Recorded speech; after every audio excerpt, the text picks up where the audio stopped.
Welcome to today's explainer, fellow teachers. So if you've ever found yourself just staring at a massive pile of papers at the end of a quarter, kind of holding your breath and wondering if your grade computations are exactly right, well, you are definitely in the right place.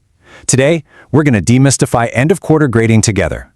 We're going step by step through the DepEd elementary grade computation so you can finally prepare those class records with zero stress. Let's jump right in. It's a simple question, right? But man, it often brings a wave of anxiety. I completely get that overwhelming feeling of calculating final grades. There are just so many numbers, requirements, and formulas floating around. It is perfectly normal to wonder if you're making critical, yet super common errors. We all want to be fair to our learners and accurately reflect their hard work. And that really starts with having total confidence in our math. Okay, here is our quick lesson plan for today's explainer. First, the grading challenge. Second, know the 3 weights. Third, a common grading mistake. Fourth, step-by-step computation. And finally, number 5, the final formula. Part 1. The grading challenge. Overcoming end-of-quarter hustle. Let's do it. Moving on to Part 2. Know the 3 weights. The blueprint of a grade. So to conquer that end-of-quarter mountain, we first have to look at how a grade is officially built.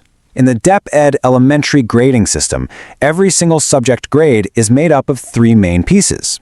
Outputs, which are officially known as performance tasks, take up half the entire grade. That's a massive 50%. Then, quizzes, or written works, make up 30%. And your periodical test, the quarterly assessment, accounts for the last 20%. Now, why this specific balance? Well, it's because performance tasks carry the highest weight to show the actual hands-on application of learning. It's not just about what a student can memorize, right? It's about what they can literally do with their knowledge. All right, Part 3. A common grading mistake. What to avoid. Before we get to the math, we really need to talk about a persistent point of confusion.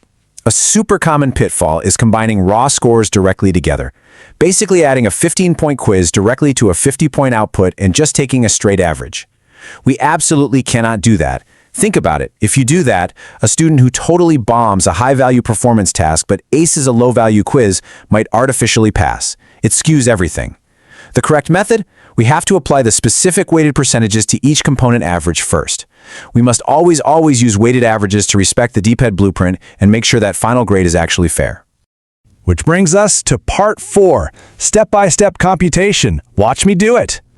Okay, so these are the exact 4 steps in your grading workflow that we're going to follow to calculate the final grade. Step 1, know those weights we just talked about. Step 2, compute the average for each component separately. Step 3, apply the weights by multiplying. And Step 4, add them all up to get the final grade. Let's actually see this in action.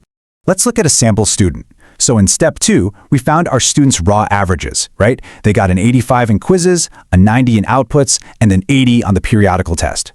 Now, for Step 3, we apply the weights. We take that 85 quiz average and multiply it by 0.30, giving us a weighted score of 25.5. Next up, the 90 output average. We multiply that by its heavy 0.50 weight, giving us exactly 45.0. And finally, that 80 on the periodical test is multiplied by 0.20, resulting in 16.0. See how that works? We process each category completely independently before we even think about mixing them. Which brings us right to Step 4. When we add those weighted scores together, the 25.5 from quizzes, plus the 45.0 from outputs, plus the 16.0 from the periodical test, we get a total of 86.5. This number is the true reflection of the student's quarter. It's perfectly balanced according to the official standards. And for the final touch, we just round that decimal up. Because it's a 0.5, it rounds up to the next whole number, giving our sample student their official final quarter grade of 87. And there you go. That's an accurate, fair, and mathematically sound final grade that you can completely stand behind. Number 5, the final formula, your grading mantra.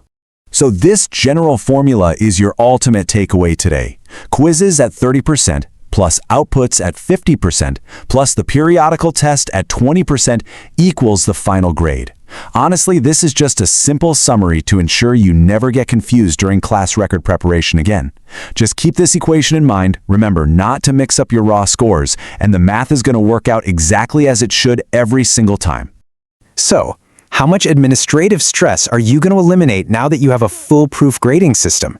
By leaning on this structured formula, you literally never have to second-guess your math again. And taking the anxiety out of computation, well, that gives you your time back to focus on what actually matters, inspiring our learners. But ask yourself this. Now that you've totally mastered the math, how might you adjust your lesson plans to help students maximize that huge 50% performance task weight next quarter? Something to think about. Thank you so much for joining me on this explainer, fellow educators, and happy grading.